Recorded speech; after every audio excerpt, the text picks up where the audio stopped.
Welcome to American Education FM, everybody. I'm Dr. Sean Brooks. Hi, everybody. Welcome back. First of all, I want to thank Terry for being on the last episode. It's fantastic to know her. She has amazing experience and very observant, and clearly understands the level of corruption that's going on and the depopulation agenda that is well at hand here. There was a particular portion of that conversation, of course, where I had some other questions regarding a number of other things that ended up, I basically ended up emailing her and asking her. And it turns out we're on the same wavelength. So she basically said, "You've already said it on your show. There's really no reason for me to repeat it." And again, a lot of it has to do with the toxic blood from the jabbed and what they're experiencing and how that's all working out and how they're not paying attention to the fact that receiving blood from jabbed individuals is not a good idea. And then, of course, donating said blood to unjabbed people and even jabbed people is not a good idea. We are certainly on the same wavelength of that.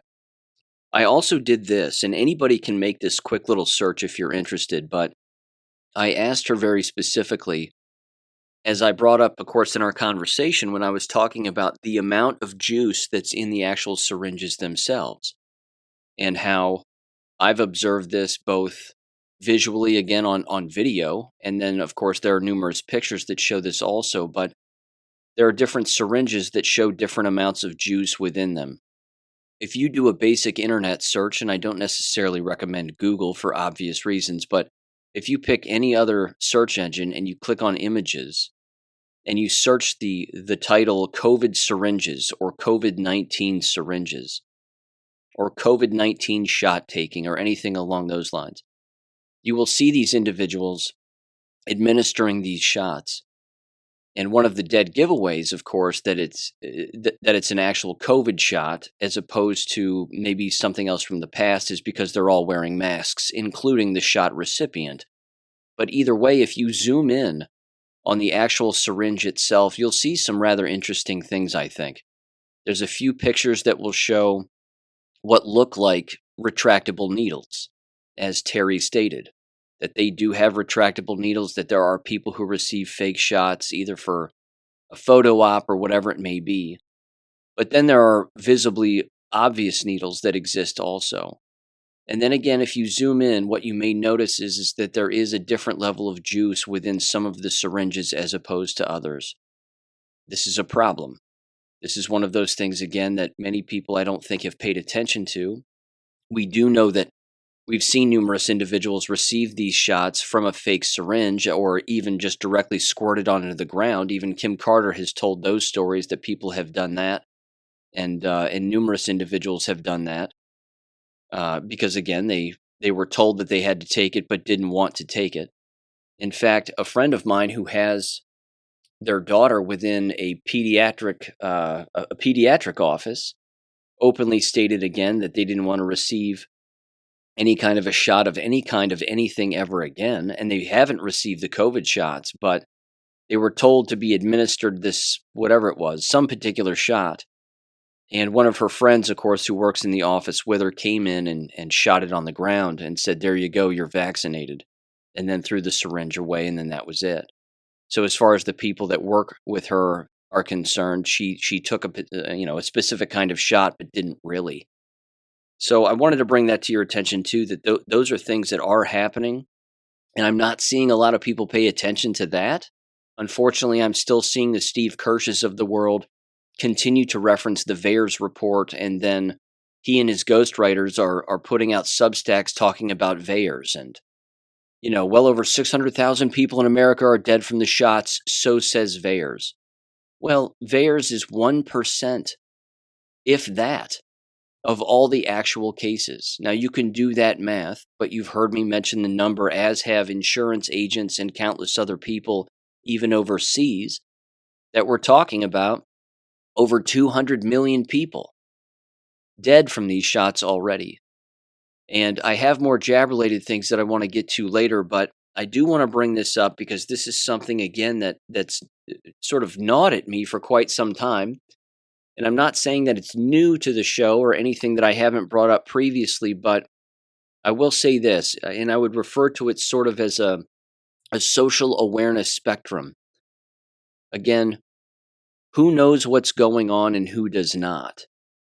And one of the things that we know for a fact is that you essentially have three kinds of people now that exist in society. You have the unjabbed, and this group of individuals knows what you can and cannot do. We are fully aware of what we can and cannot do. We have no business, of course, having any kind of a sexual relationship or intimate relationship with someone who is jabbed. That is going to make us sick. This has been proven, and that's a fact. But then you have to take that singular element and ask yourself, okay, with the other two groups that exist in this spectrum, do they know that? So in the middle of this spectrum, because again, on one far end, you have the unjabbed, but in the middle, you would have what I would consider the people who are jabbed, but they know that they've made a huge mistake. And these are the people, again, who are learning about what they can and cannot do now because they are, in fact, jabbed. And they have learned what they can and cannot do, and it is overwhelming for many of them, as you would expect. But then on the far end of the spectrum, you have the individuals who are jabbed and they have no idea what they can and cannot do now. They are completely unaware. Again, sticking with that part of the spectrum, the jabbed who are unaware, they do not know that they can't reproduce. And if they try and they fail, it is because of the shots that they took, these bioweapons. They are unaware of this. Same thing again with if they do give birth, it does not mean that their child is going to be healthy or healthy for very long. The jabbed also don't understand that even having close contact with other jabbed people is detrimental to their health and the health of the people around them who are already jabbed. The jabbed people don't understand that they can't be around people who are unjabbed. And that by being around people who are unjabbed, that's putting their health in danger also, as far as the unjabbed are concerned. The jabbed don't understand that they can't be around women who are pregnant, that's putting the health of the women in danger along with their unborn child. I mean, you see all of the different elements that exist here. These are all factually accurate, but these are the things that the jabbed, who are not learning about what they have done to themselves, don't know. But there's no one on the other end of the spectrum who is not jabbed, who is unaware of these things. See, that's the real divide, which is remarkable. I think it's absolutely remarkable. Yes, there may be a few who clearly, don't understand the. I put it this way: they're unjabbed, but they don't know the lengths to which or the depths of which being jabbed is detrimental to not only the jabbed but the people around them. They may not have a full grasp of the seriousness of the situation. They say, well, I don't like needles and that's why I didn't take it, or I don't like being pressured and that's why I didn't take it. And then that's just kind of where the thinking stops, which is great. I mean, that was enough to keep them alive, and that's good. But if they are unaware of what the jabbed can do to the unjabbed, then they're still potentially putting their health at risk. With that said, I can fully say that, again, being a pureblood, I am not frequently around the jabbed. There have been times when I am, but I have not been ill as a result of being around them. That could be because, of course, my immune system is strong and healthy and put together. And, of course, theirs is not. But even when that's the case, thus far, I haven't really suffered any ill effects as a result.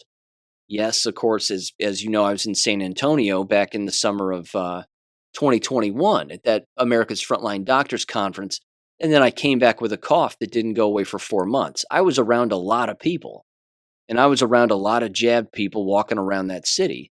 That was kind of a mistake, clearly. But again, that would indicate that Clearly, being around the jabbed is not a good thing. Certainly, again, a wireless environment, 5G towers, and all of that. That disrupts the cells too. But my point is this, is that it is the unjabbed that know these elements and all of these variables and all of these angles and all of these can and cannots and what you can and cannot do. Whereas the jabbed, they do not know. They just don't. But there is a swath of people right in the middle of that spectrum again who are jabbed and they do know. And this is, again, one of those social spectrums, I think, that it's absolutely remarkable that even the individuals within certain working environments have no idea about this. And we can assume that the vast majority of people within certain work environments are certainly jabbed, which means, again, if they're all on the same page regarding their behaviors and the pressures that they've engaged in with one another, and it feels like common sense to them, it isn't. And they've not only put themselves in danger, but the people around them. So again, it almost doesn't matter the work environment. Take schools, for example. You have endless school environments all across the United States, as you've heard me say here on the show. And these individuals, by and large, you can assume that at least 50 to 90% of them are jabbed. They are not only, of course, putting their own health at risk, but the health of those around them at risk, including their own students. And I might add, that's not even taking into account the percentage of students that took those shots. So when you add the student element into it, you have to assume to some degree that the percentage of illness within those environments is much higher. Not to mention, again, they're around one another. Just to be repetitive on that, they're clearly around one another, but they don't know about transmission. And again, I'm not a coughing, sneezing kind of guy. I do not believe that this is what transmits it. It is proximity. It's the disruption of cells via electromagnetism from person to person. Again, no different than walking into a room and, getting a pit in your stomach because you know that there's people in that room that you don't like. That's your immune system reacting to a number of different things that you know you're walking into. The medical profession, hospitals, doctors' offices. You can assume that the vast majority of the people that are going along with this and still working within those environments are, again, on that far end of the spectrum of being jabbed and not knowing what it's done to them and the people around them and continues to do to the people around them. In fact, those individuals, in particular in the medical working environments, on the social awareness spectrum, they have no idea that there are two other sections of that spectrum that exist. That there are the ones that are jabbed and are learning about the mistake that they have made and what is going on and what they can and cannot do, but they also don't know that there's the unjabbed on the far end, complete opposite end of the spectrum from themselves, and that they know way more than themselves, who again are in the medical profession and probably figure out that they've got it all figured out. Of course, it's a terrible joke that's been played on them because it's a deadly depopulation joke, but that's the spectrum of awareness here. Again, if you stretch out into other working environments, I would go so far as to say working environments that are predominantly female, working environments where there are numerous individuals. Again, it's the education profession too, but it's endless other professions where, again, the employees within these buildings and within these working environments are predominantly female. They tend to go along with one another. I'm not saying it's all of them. That's impossible. But in those kinds of environments, therein lies a large part of the problem. The same is true, of course, in male environments also. Again, local city council here. They mandated the shots for all of the city workers. This isn't the only city that's done it where I live. Endless cities did this for all their city workers. Most city workers who are breaking their backs on a day in and day out basis, maintaining the streets and the plumbing and everything else that they do within a city environment, the vast majority of those individuals are men. But if they were coerced to get the shots, or they weren't allowed to submit any kind of a religious or medical exemption, or they were bribed with $100 and here's $100 cash, like the city where I live, here's $100 if you take the shots. All of those men probably went along with it, which means, again, you can venture to guess that the majority of them took the shots. So I would just encourage people to understand, again, that, and I know that you know this, but there is always this spectrum. And you've heard me refer to the past as the jab spectrum. I would go so far as to change, not change it necessarily, but create a different spectrum, which is the social awareness spectrum regarding these biological weapons. Do they know what they've done, but more specifically what they can and cannot do anymore? That becomes the question. It's the unjabbed that know what they can and cannot do. The jabbed, however, on the other end of that spectrum, they have no idea. But then there is that small percentage in the middle that, again, took the shots and is learning about what they can and cannot do. And it's frightening. So I just wanted to bring that to your attention because, again, you can take that kind of a spectrum, a social awareness spectrum, so to speak, as I don't know, just kind of coined it here just for the sake of the discussion, but you can take that and apply it to just about anything, which actually leads me now to this.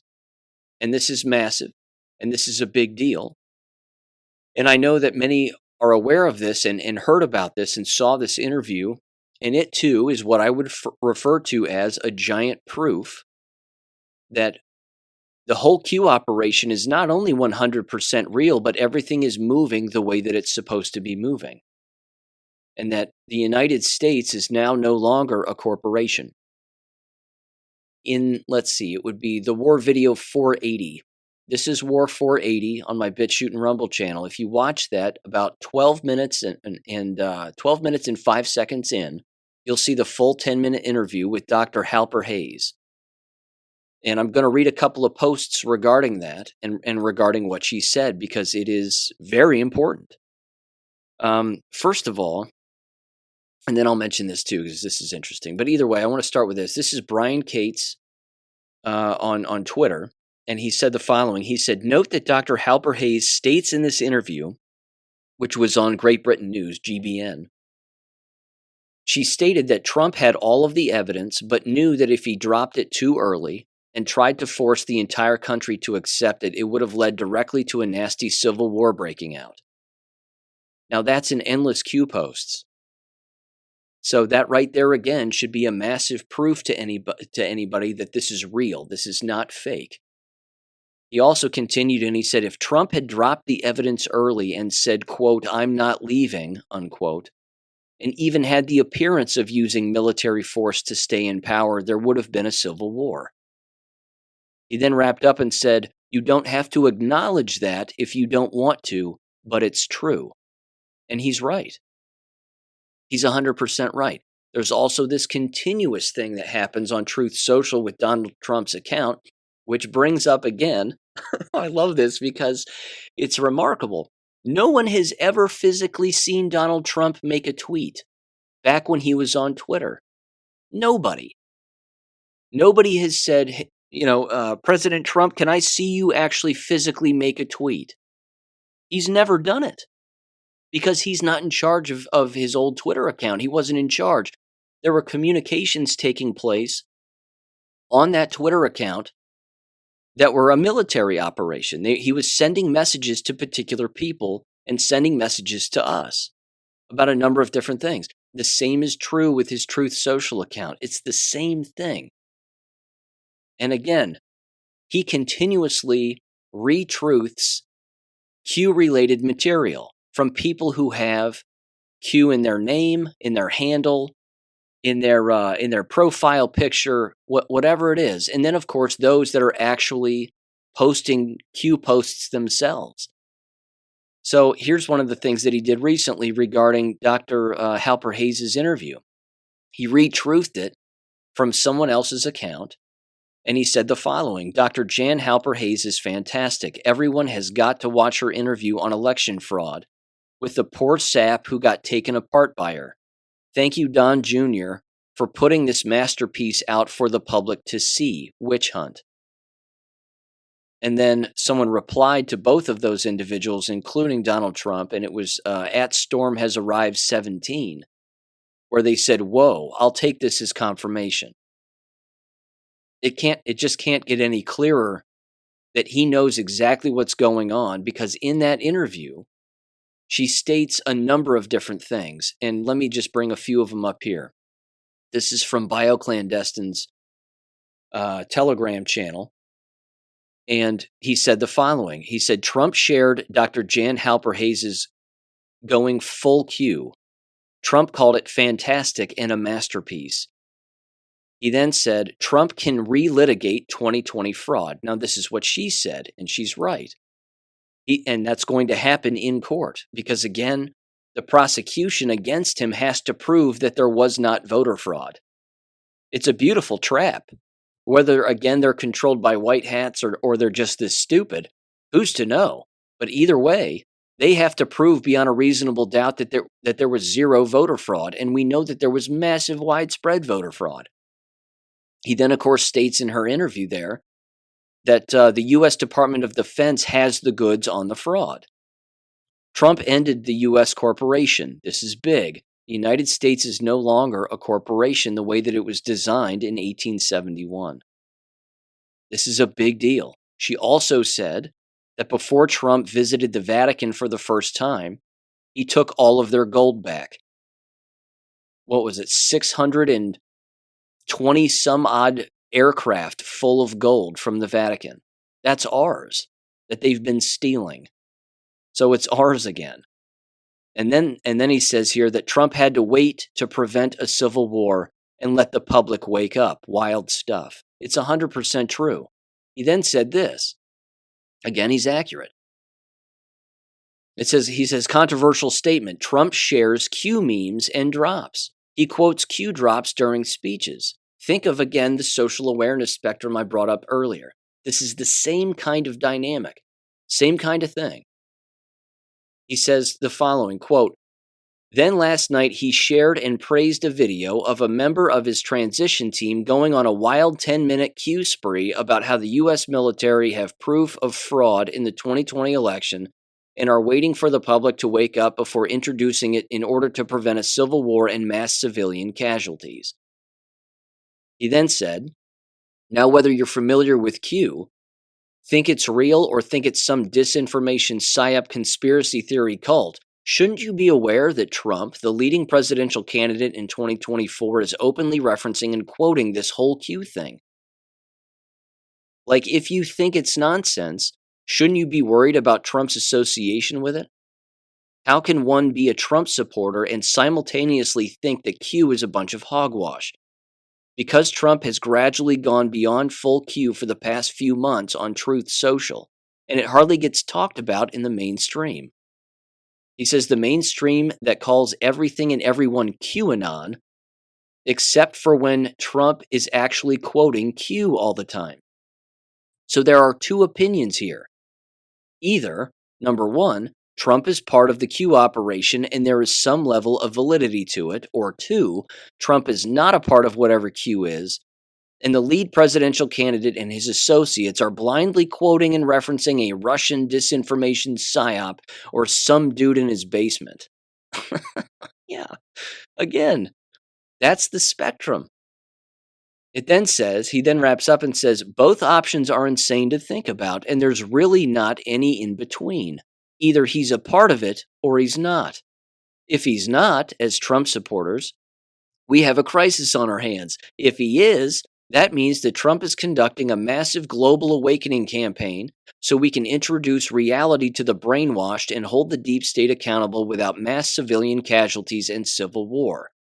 I'm not telling you what to believe. I'm telling you that ignoring this reality is no longer an option. He's 100% right, without a doubt. Now, I've been saving this particular post for a while here. And This was on Great Awakening a while back. Didn't get a lot of upvotes, but it's interesting. Here's what it said. It was titled, "It Seems Strange and Vexing the amount of people, the amount of fellow patriots, rather, who harp on and are about Q being a psyop. It's an opinion, sure, but it shows them as parochial and intransient." They said this, quote, "If Q told everyone not to vote, I'd say, yeah, psyop. If Q said politicians were just doing their job, I'd say, yeah, psyop. If Q suggested we go and do anything that could in any way benefit politicians, businessmen, or the cabal, I'd say, yeah, psyop. Q is only a concept as far as our movement goes. It encourages us to look into people and things that we were blissfully unaware of. It encouraged us to find our own strength and to draw it out in others. It most certainly woke 90% of the people who are today jamming up chat boards with mischievous enthusiasm, arguing and debating amicably in the sole interest of a bright future and building friendship with people across oceans who they wouldn't otherwise know or necessarily care about. What is Q? Does it really matter? Whether Q is a quantum computer or a guy with a comb over and way too much time on his hands. Nobody, and I mean nobody, is hurt by Q. Nobody has lost money or been scammed by Q. Nobody, or very few, is sitting back expecting Q to take care of everything. It then says Q, regardless of whatever it really is just a concept. It's a mere springboard offering you the chance to use it and to have fun diving. Who gains from Q? The cabal, governments, the WEF, WHO, or any other NGO? Absolutely not. In fact, Q, even as a concept, is devastating enough to them to run a 24/7 smear campaign maligning the laughable consideration of it. No, they said, the only people who gain from Q are patriots in the patriot movement. So do you believe in Q? The answer is irrelevant. What is relevant is that if you can deny that without Q, our war would have been over by now, and that the mere concept of Q is solely responsible for the awakening we see taking back our world today, then you may need to stand a lot further back when observing what's going on, unquote. This is a very good thing. This is very, very good. It is evidence. This is just evidence. It's beyond clues. We have a pile of evidence now of all of the things that we have learned over the years that are showing endless great things are happening right now. There is no doubt about it. The bad guys' backs are against the wall. They're flailing around, and those are among many of the knowledgeable bad guys who know what's really happening. Unfortunately for us, we have to walk around people who are still the unknowledgeable and the brainwashed and even very evil people who have no idea what's really going on. I mean, these people think Joe Biden is the president. They think he won 81 million votes. They believe this. And even if they think that there was voter fraud or corruption or whatever it is, they don't go beyond that thought. They say, well, maybe there was voter fraud, but whatever. Anyway, back to work. And then they just go back to the malaise that they exist in.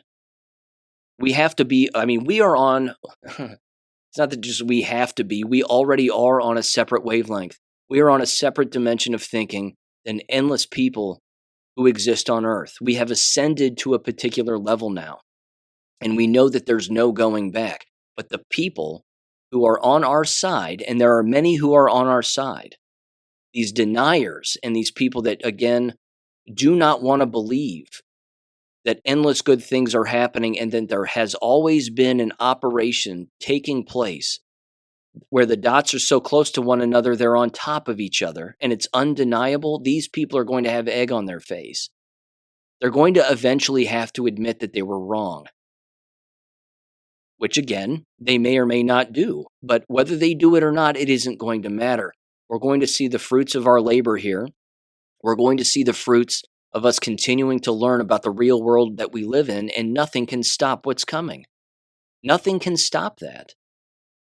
There was this post too on Great Awakening from just the other day, sort of again briefly describing some of the history of the Organic Act of 1871. And it said this: bringing up the Organic Act of 1871 due to recent discussion about it. The act made D.C. a foreign entity relative to 1788 Constitution, but there also appears to have been a concurrent 1871 treaty that created the U.S. corporation and ceded control of that D.C. foreign entity to either the British Crown, the Vatican, or both in combination. Suspected split of operational maritime control, UCC, to the Crown and Trust, title control to the Vatican. Okay. Then it says, this is what the secret, already completed U.S. corporation dissolution discussion is referring to. Organic Act, quote unquote, means that there is a change in control via secession of territory from one sovereign entity to some other entity. Reference organic acts that created new territories from existing sovereign states from 1800 to 1860, or transferring the Louisiana Territory to the United States from France. They said, we are expecting economic collapse under Biden and new currency under Trump, but it is clearly the globalist agenda to collapse the economy, to create as much chaos as possible in combination with World War III, which they plan to use as cover for their takeover. Maybe Commander-in-Chief, delegated authority, it says, is keeping the economy together enough that the damage is not unrecoverable once the Patriots are back in control. An economy on life support is still a win if the globalists are trying to collapse it, in my opinion. Then they said this: what if a new currency is getting rolled out under Biden so Biden can be blamed for collapse of the Federal Reserve? This seems like a good way to do it, to get the globalists publicly pissed off with Biden, Harris, and the Dems, unquote. Yeah, 100%. As far as the Organic Act is concerned, there's no doubt about it. D.C. has never been a part of the United States. The global government has always existed for a very long time. We know this, but many do not. They still teach the three branches of government in their basic K-12 and college education classes as if it's a real thing. They have no idea what the obelisks mean in Washington, D.C., the Vatican, and London.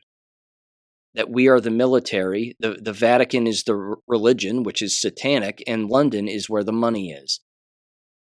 But again, we know this, but endless people do not. So that is the social spectrum, and it's unraveling in quite, I think, fantastic fashion. And it's inevitable that it's just going to wake people up. It's going to have to continue to wake people up. This is the snowball that is rolling down the hill, and no one's ever going to be able to catch it or bring it back. So there you go.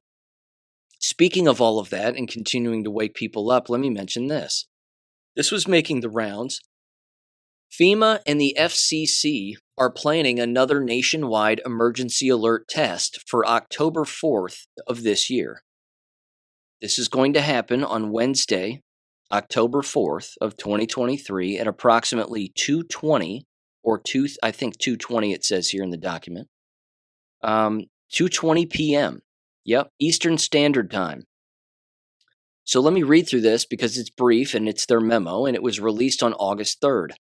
It says test messages will be sent to all TVs, radios, and cell phones. FEMA, in coordination with the Federal Communications Commission, the FCC, will conduct a nationwide test of the Emergency Alert System, EAS, and Wireless Emergency Alerts, WEA, this fall. The nationwide test will consist of two portions, testing WEA and EAS compatibilities.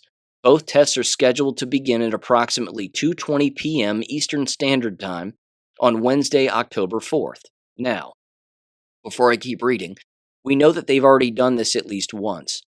Some people have reported that they received these messages more than once, but there was that one particular time, years ago, that was scheduled for everybody at the exact same time. Even Fox News, on the day of, finally decided to start talking about it, but we knew about it.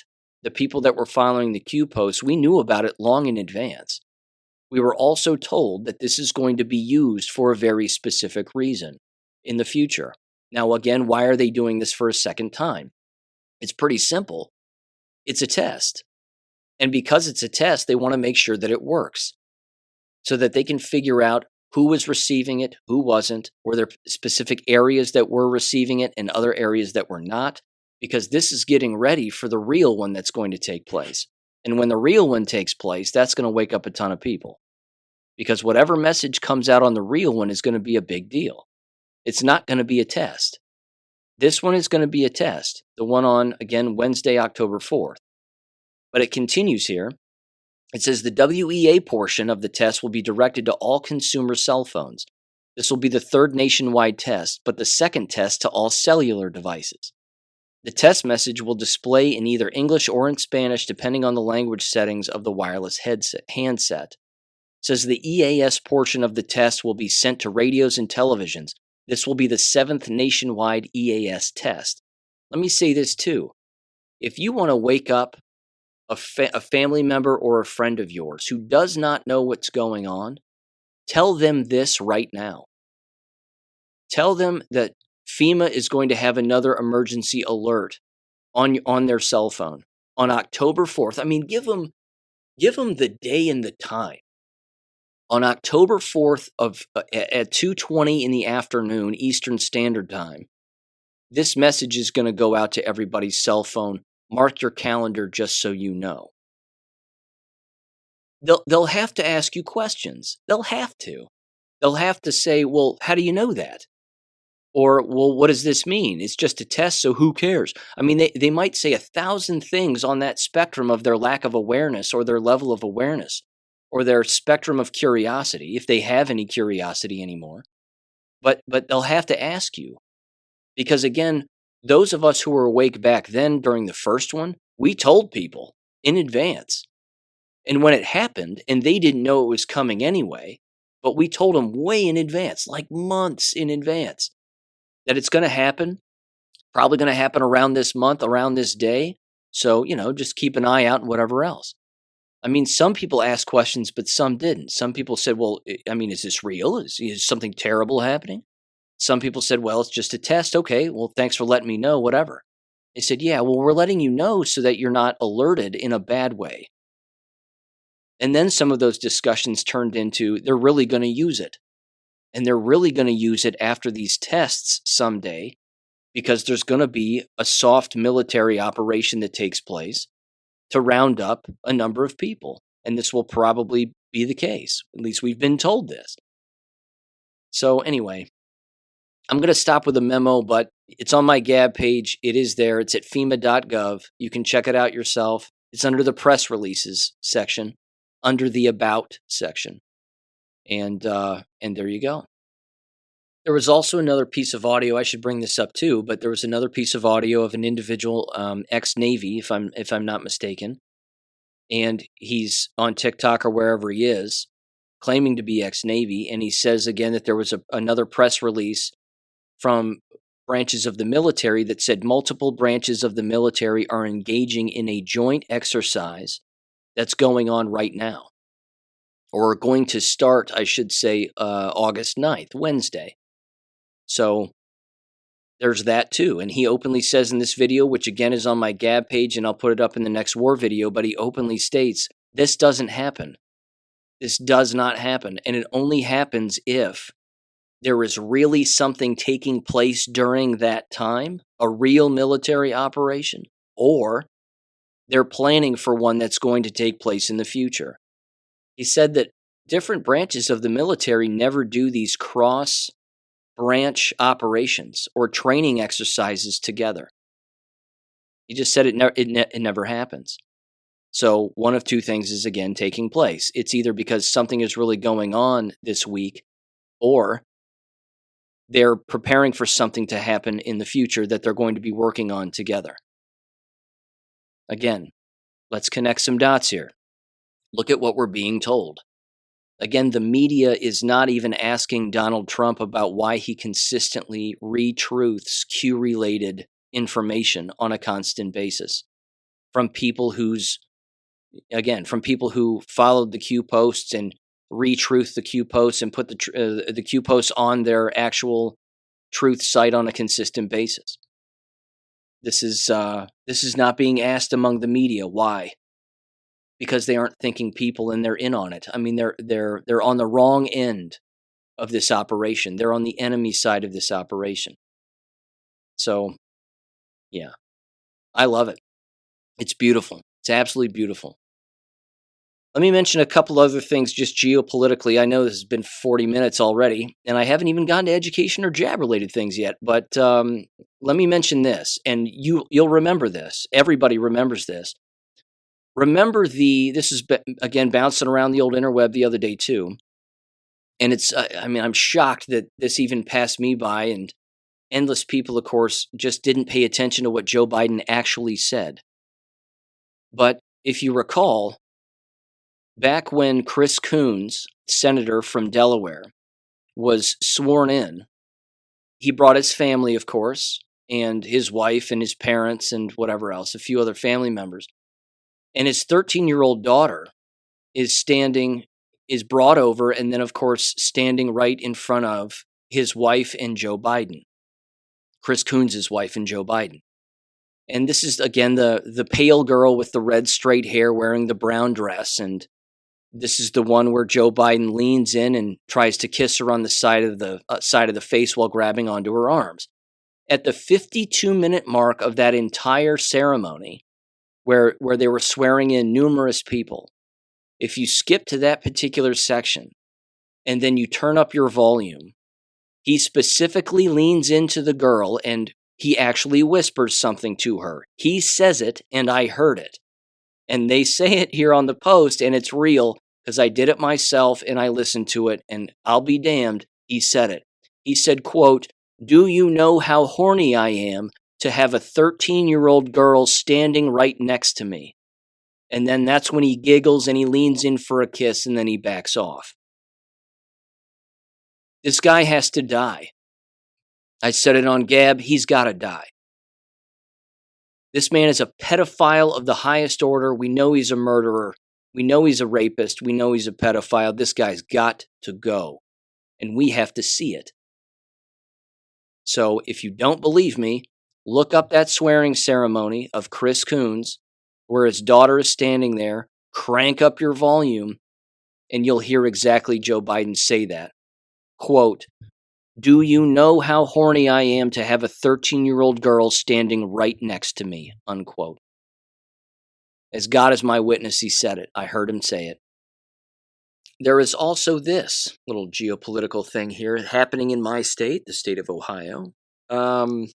Issue 1 is on the ballot as I am recording this, and as soon as I'm done recording, I'm going to go vote and vote yes for issue 1. Here's what this says on Substack regarding this issue. Issue 1 is a legislatively referred constitutional amendment proposed by the Ohio legislature to amend sections 1B, 1E, and 1G of Article 2 and sections 1 and 3 of Article, I can do Roman numerals, let's see, 16, memory serves, there we go, of the Constitution of the State of Ohio to require a vote of at least 60% of the electors, and it's currently at 50% plus 1, to approve a constitutional amendment to modify the procedures for an initiative petition proposing a constitutional amendment. So a yes vote supports amending the U.S. Constitution to, number 1, increase the voter approval threshold for new constitutional amendments to 60%. 2, require citizen-initiated constitutional amendment campaigns to collect signatures from each of the state's 88 counties, an increase from half, 44, of the counties. That's a big deal. The third point, eliminate the cure period of 10 days for campaigns to gather additional signatures for citizen-initiated constitutional amendments when the original submission did not have enough valid signatures. Now, as you would expect, or might expect, this is why the leftist lunatics and all the pedophiles are screaming at the top of their lungs for everybody to vote no on this.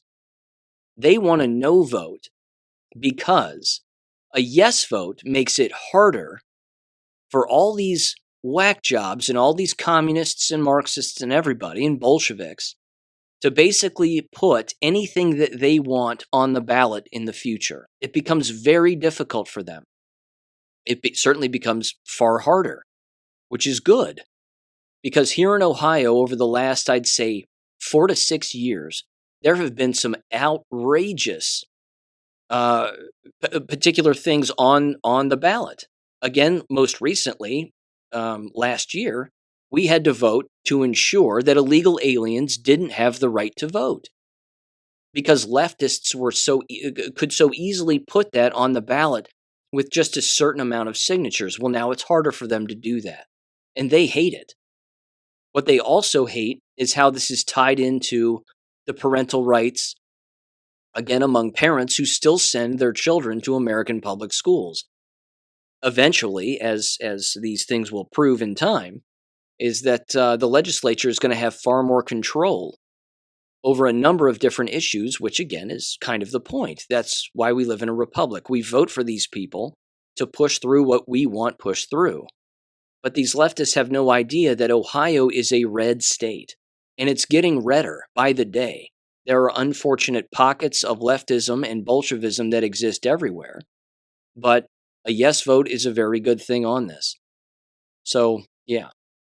A no vote, again, here's what the no vote would say. A no vote opposes amending the Ohio Constitution, thus maintaining that a simple majority, 50+1 vote, is required for voters to approve new constitutional amendments, and then continuing to require campaigns to collect signatures from each of at least 44 counties of the 88, and then it continues to allow campaigns to have 10 additional days to collect signatures when their original submission contained too few valid signatures. There are states that already do this. I'm going to get them wrong, but it's Florida, Colorado, and I think there's one more. So my apologies. But this would basically mean that Ohio would be the next where this would be the case. Illinois is the other one. There you go. And New Hampshire. See, New Hampshire needs a 66% in order to, which requires a supermajority to approve legislatively referred amendments. But there you go. So it is what it is. But anytime a leftist screams at the top of their lungs on how you should vote, well, it's pretty clear as to how you should vote then. You should vote the exact opposite way. Not to mention, the vote no signs were showing up in leftists' yards dating months ago. They've been up for months. It's absolutely hilarious. And they'll lose. The leftists will lose this one. Issue 1 will pass, as it should. So there you go. Okay. Moving on. Let me mention this education stuff now. And there's a particular thing that I want to bring up here right off the top. You may have noticed that there are more online schools being promoted, either in YouTube ads or radio ads or even TV ads. And again, I don't watch television, but every now and again, I'll hear of one of these ads pop up. My recommendation, again, is make sure that you do your homework on these online homeschooling environments. Just because they're online homeschooling doesn't mean that they're all great. You've heard me promote Abeka.com. That's the one that I would put first. I've seen elements of that homeschooling program, and I like it. I've heard endless testimonials from it, and I like it. There are some others, though, that are nefariously tied to the company Pearson. And Pearson themselves has a number of them, and one of them is the Pearson Online Academy. You need to, basically be aware of this. Again, Pearson is directly tied with the Bushes, certainly was back in its inception. I believe Heritage Foundation was associated with it also, a bunch of rhinos and, whatever else.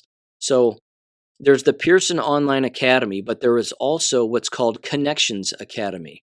And Connections Academy is a Pearson company.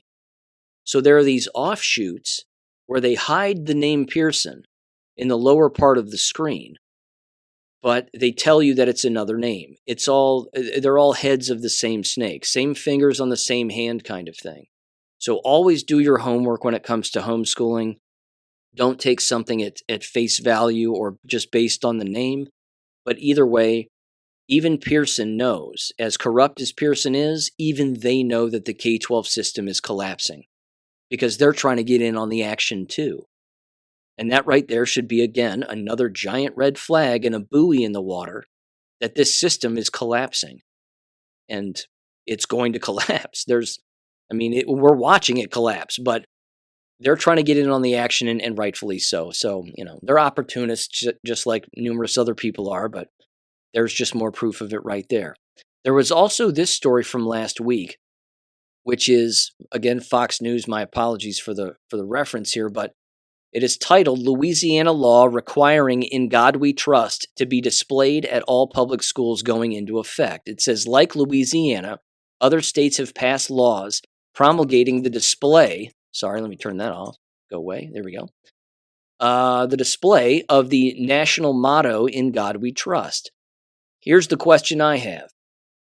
Again, I shot this to our Louisiana friend and educator who contributes to the show with regularity, to basically drive around and see how big or small these displays are.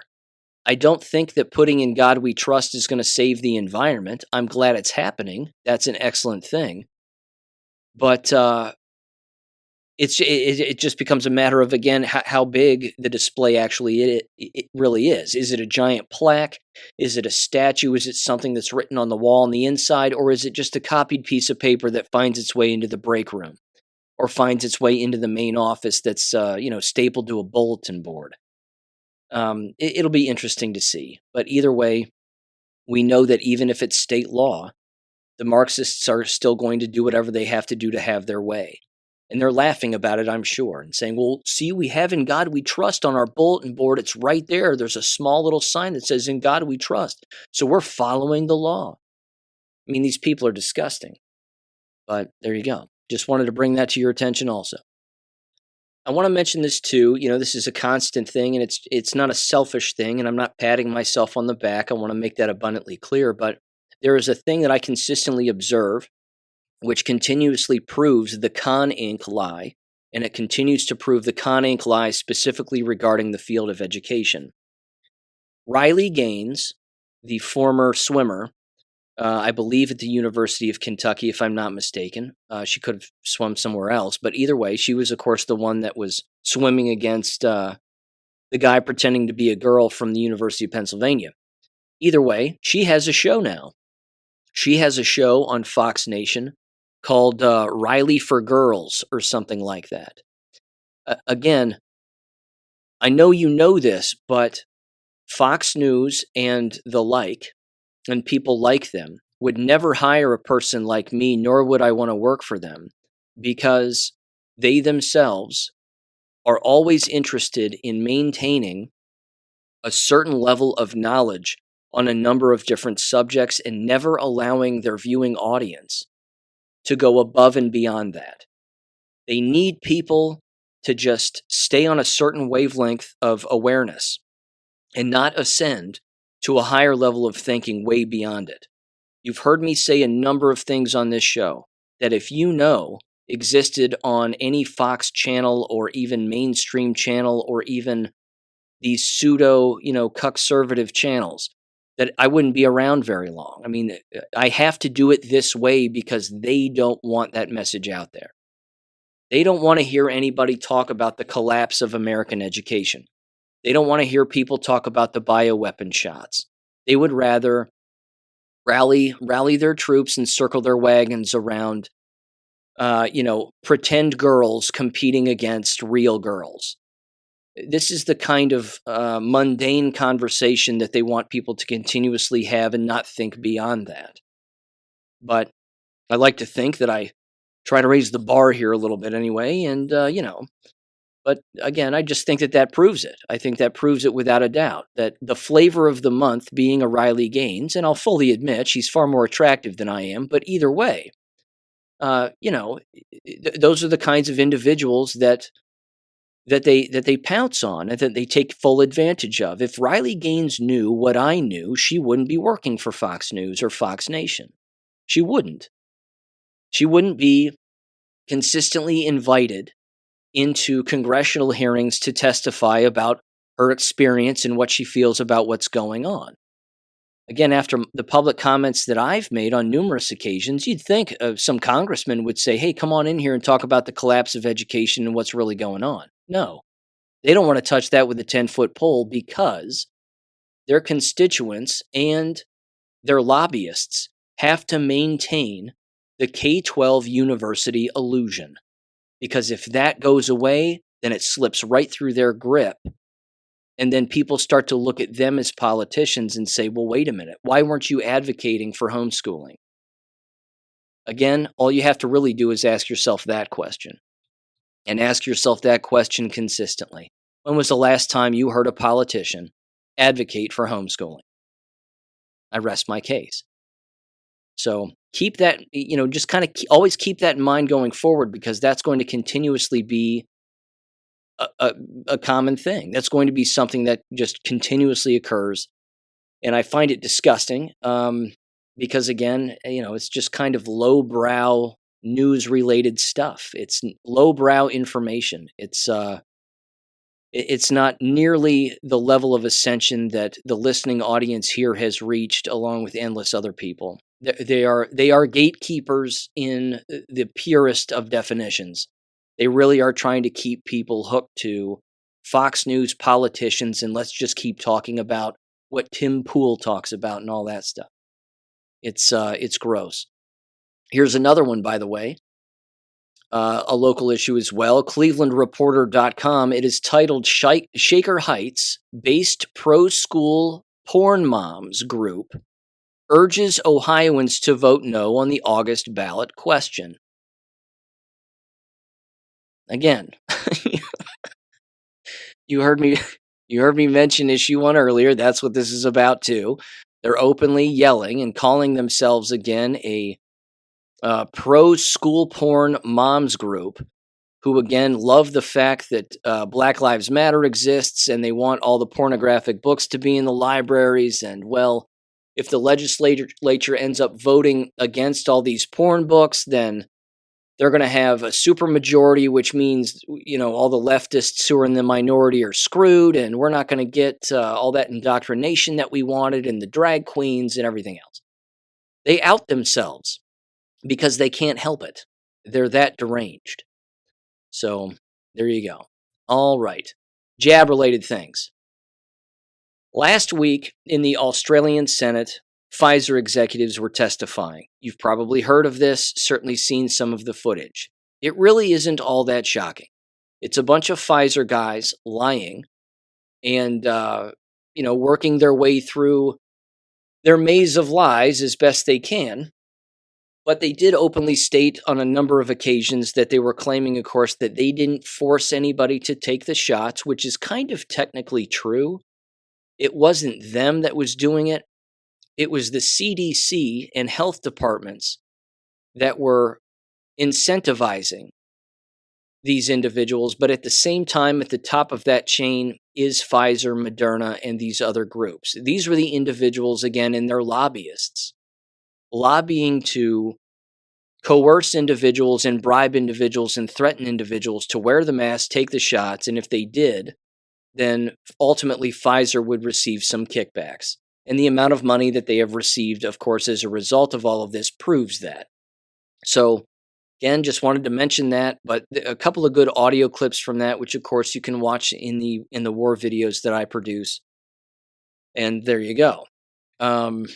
There's also this local issue here again, but not unique. This is something that's occurring across the United States. This is from our local journal news, and it is titled Money from McCullough Foundation, which is the local hospital here that, of course, has slaughtered endless people, including their own workers, that they were granted to multiple organizations supporting health needs. I'll read that one more time.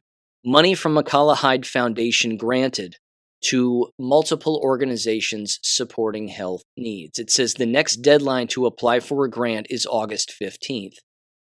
So we're talking about money laundering. That's really what this is. It's no different than the fake COVID tests. The COVID tests didn't work. The company knew they didn't work. They were preloaded and predetermined, and they don't test for anything. But people are suckers.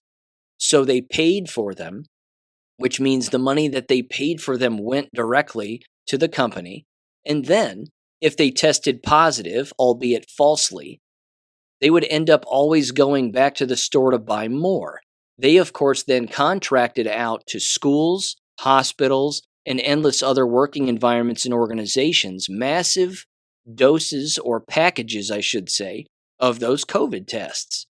When you contract out something like that, well, the company that makes them is getting all of that money, which again means you're suckering these individuals into taking something that doesn't actually do anything other than hurt them. So now that you have these grants and this money exchange taking place, it's just money changing hands under the guise of being some morally sound grant. So here's what it says. It says on July 24th, the McCullough Hyde Foundation approved grants totaling $200,000 that address health needs of local communities to 15 community organizations throughout Butler and Preble counties in Ohio and Franklin and Union counties in Indiana. So the tri-quarterly county area, basically. Well, why is it that you would need a grant totaling $200,000 that addresses the health needs of local communities to 15 community organizations? Somebody sick? Why are they sick? How many shots did they take? You see the con game that's been taking place this entire time. It says as part of the inaugural granting cycle, so this is continuous, the Community Granting Committee reviewed 34 applications. The Board of Trustee awarded community grants to the following organizations. And they list them all. And there are many. Fire departments, the YWCA, a public library got, or Friends of Union County Public Library got 20 grand. For a playground, for God's sakes. I mean, they're spending copious amounts of money on things that have nothing to do with illness. And the fact that these very environments were the ones coercing everybody to take these shots, which of course are now killing people. Here's one for the Talawanda Backpack Program that provides food to children who have been deemed as going without food on the weekends. They get 5 grand. Preble County Obesity Clinic, they get $2,500. The Kiwanis Club of Oxford, another Mason group, they get $1,500. It's just endless. The amount of money exchanging that's taking place regarding all of this is endless, and it's happening where I live, which means it's happening where you live, and it's going unreported largely. But these places would collapse if it wasn't for the thousands of dollars that they are receiving sort of under the guise of attempting to help people. There is also this too, more jab-related stuff. This is from WeisnerBaum.com. Weisner and Baum, clearly a law firm, talks about the Merrick Gardasil clinical trials. I'm just going to sum this up briefly for the sake of time and say, well, it didn't go quite the way that they had hoped. It says in one trial, only 10% of participants received vaccination report cards used by investigators to obtain follow-up information from study participants about certain adverse reactions, especially in the first few days. Reports of serious events were not followed up. Medical records were not reviewed. Trial participants were told the vaccine was proven safe and the placebo was a saline solution, making it less likely that they would report adverse Gardasil side effects. The Gardasil shot kills people. Period. It sterilizes them as well. So going forward, it's been said numerous times, you've got to stay away from dental anesthetics. It's even been, these nanolipid particles have also been found in insulin. And why not Gardasil at this point? I mean, let's just throw that into the mix. It might as well be. But these shots, again, are all going to become ubiquitous across the board, and they're going to kill people. You have to be a needle-free, jab-free family and person and individual in society. If you are not, you have what's coming to you, and that's not going to be good. This, of course, was from last week. Also, just wanted to mention the headline: illegal Chinese bio lab discovered in Fresno, California, was subsidized by Gavin Newsom. Shocking. In fact, let me play a little audio from this. Like I said, this was from last week, but this right here, in fact, this lab was discovered in March. But this is a press conference that the Fresno City Councilman Gary Bredenfeld, if I'm saying that right, again held a news conference describing what was found within this entire environment. Endless illnesses on the slate and on the menu were apparently there. Endless syringes, as you would expect. That shouldn't shock anybody.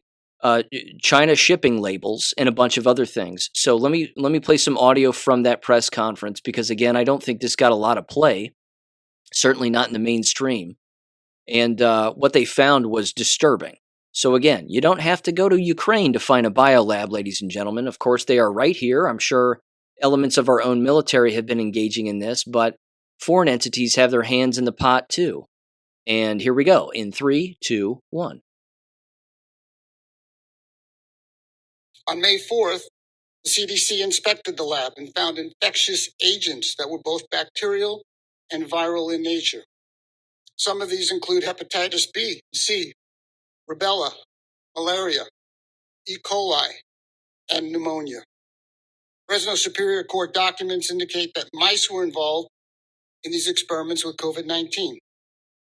The lab apparently illegally disposed of medical waste, and it's believed it went to the landfill. This can't be confirmed because the operators of the lab have not been forthcoming. Now, questions that must be answered and the public has a right to know. 1, is this company from China? Or is it sponsored by the Chinese government? What was the purpose and goals of their experimenting with COVID-19 and having mice catch and carry the disease? What were they doing with all the bacterial and viral infectious agents found at the illegal lab? 2, are the people that were running and operating this lab Chinese nationals or American citizens? If they're not American citizens, are they here illegally? 3, and most importantly, why wasn't the public informed of this illegal lab and what was found? The Fresno County Department of Public Health has an obligation to notify the public of potential dangers, both past and present.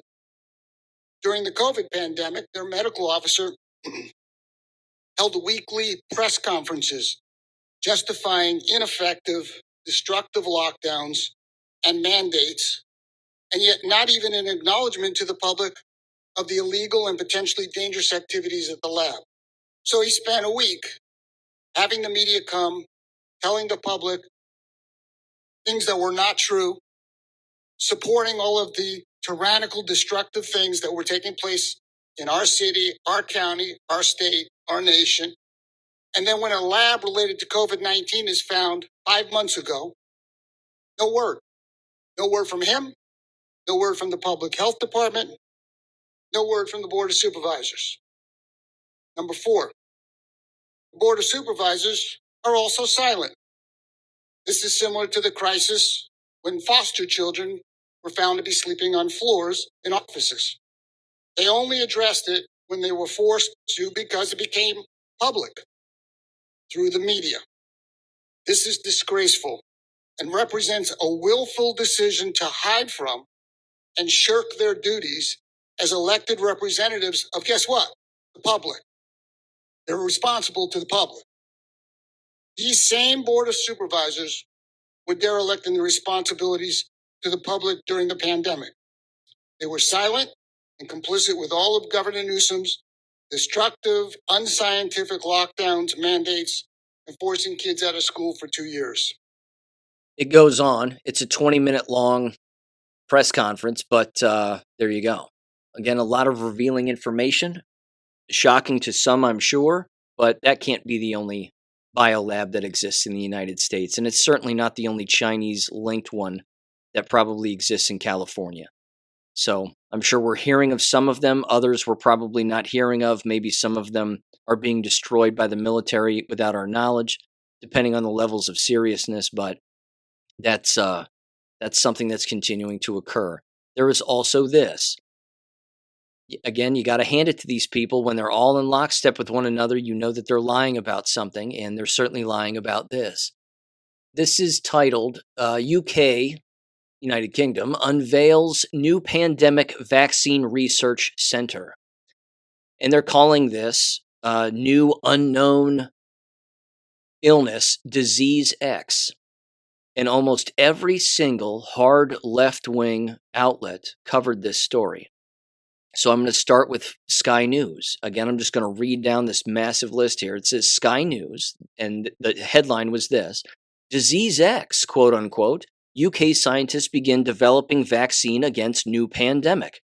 The Guardian, new vaccine research center in UK to help scientists prepare for Disease X.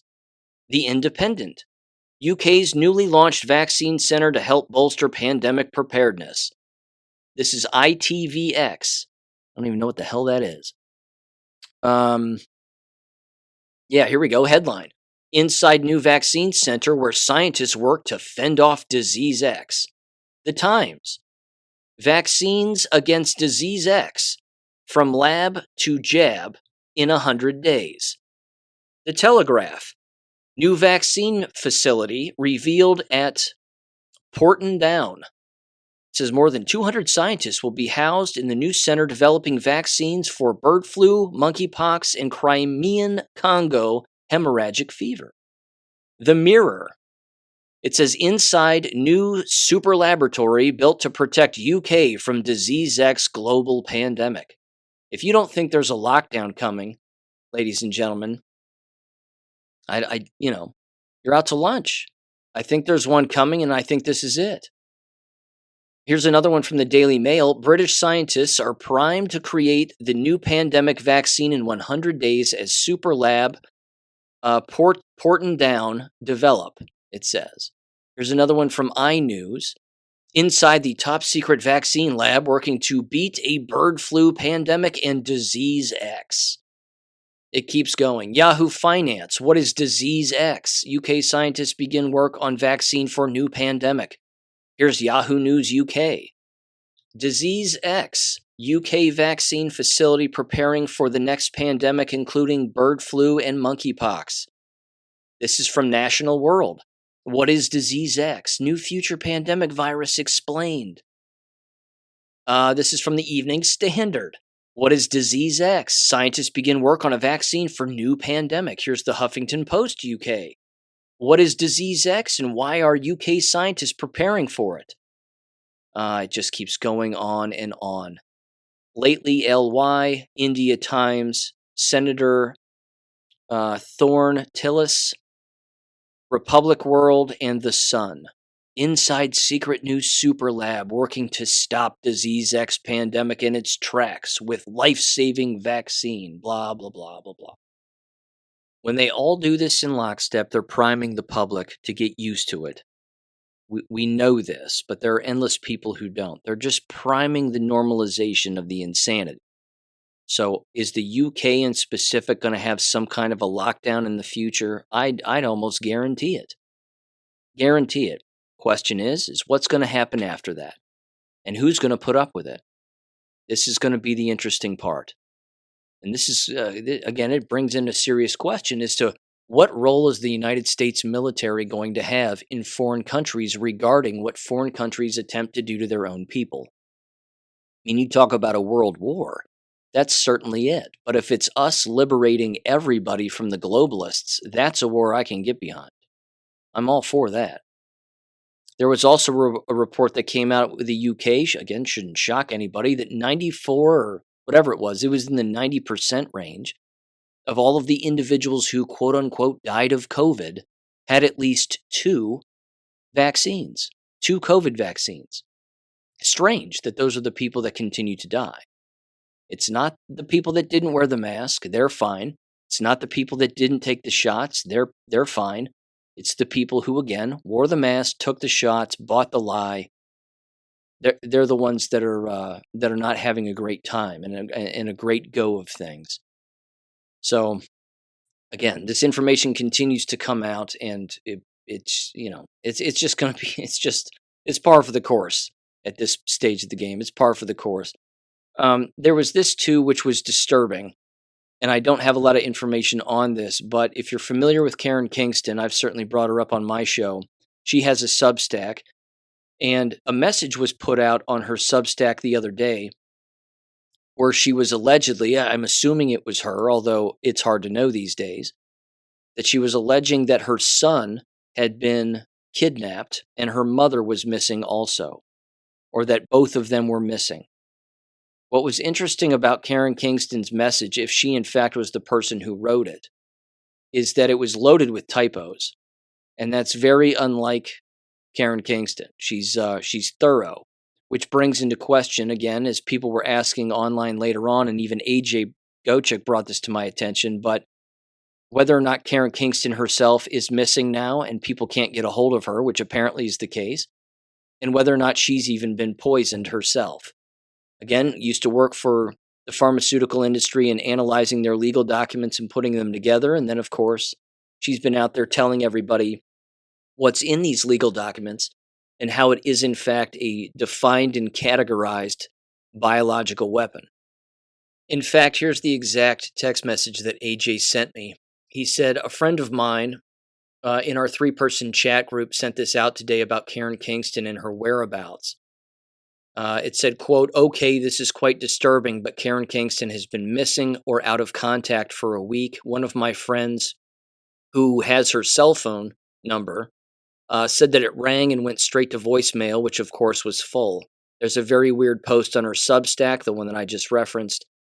It's either her as a poisoned person and potentially captive, or it's AI. And we wouldn't know if she were alive or dead. It's super, super creepy. Nobody knows anything more right now, unquote. And I told him to keep me in contact, of course. But I watched Stu Peters the other night, and he made no mention of it either. So it's hard to know. Here on Tuesday night, he might make some mention of it, and you would think that he would, because she's a guest on Stu Peters' show with regularity. Which, by the way, I actually want to compliment Stu Peters on something.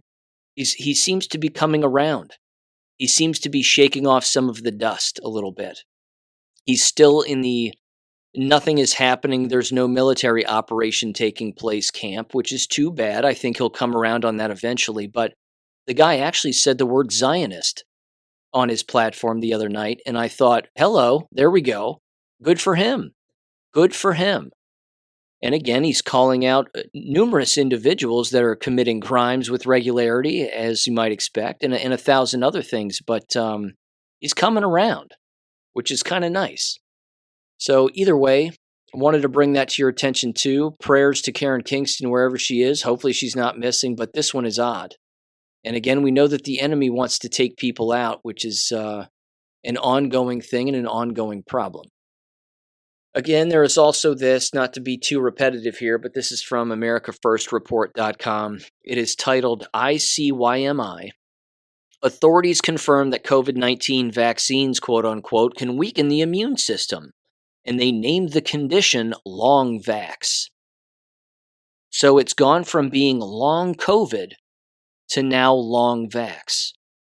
Well, that would imply then that it's the vaccine bioweapon that's destroyed people's immune systems and their innate immune system. Yes, that is correct. They even have a subsection here, COVID-19 vaccine-induced AIDS. It's undeniable, absolutely undeniable. In fact, you heard Terry and I briefly talking about Dr. Anna Malacia, if I'm saying her name right. And she specifically recommended EDTA and even taking high doses of vitamin C in order to rid the body of some of these metals. So they recommend. Terry recommended EDTA as a suppository because that way it bypasses the liver and it gets into your bloodstream quicker. The only danger with that, as there are numerous videos that highlight the danger, is that you have to replenish the body of the good metals that it has in it, like magnesium, zinc, iron, things of that nature. Again, I'm not a medical doctor. I'm not going to say take EDTA if you're interested in getting rid of these metals or not. I would say make sure you are careful and you do your own research. But if you're interested in that suppository over-the-counter website where you can purchase it, it is in the description below of that episode, of the last episode where we had our conversation. So, yeah, just wanted to still bring that to your attention because I know I was receiving some emails about EDTA and what it means and what it does. And again, if you want to get a lot of metals out of your system, a lot of leafy vegetables and green vegetables is really the way to do it also. But as Dr. Animalicia says, you can also high dose vitamin C as well, and that will essentially have the same kind of effect. Regarding these nanoparticles, though, I don't know. I really don't know. I think time is going to tell on that one. But here's what I do know, and this is happening right now as I'm talking to you. This is from Mike Eden's Telegram channel via Children's Health Defense, that the CDC and pharma giants are angling up for annual COVID shots despite unclear science. It says that a U.S. House committee investigating the pandemic last week, there was no pandemic, but whatever, asked the new director of the Center for Disease Control and Prevention for documents related to plans the agency may recommend annual COVID-19 shots, as medical experts told the Defender. You heard me say it months ago, ladies and gentlemen. The shot rollout that's going to take place here over the coming months is going to be the likes of which we have never seen. It's going to be all of them. The flu shot, the RSV, the COVID jabs, all of them. They got to get as many people to take these as humanly possible because they know what they're doing to people and they don't want us around anymore. So keep that in mind. I'm going to end it there, ladies and gentlemen. I got to go vote. Have a great one. I will catch you on Friday. Peace. Thank you for listening to American Education FM. Make sure and check out AmericanEducationFM.com for more information. Take care and God bless.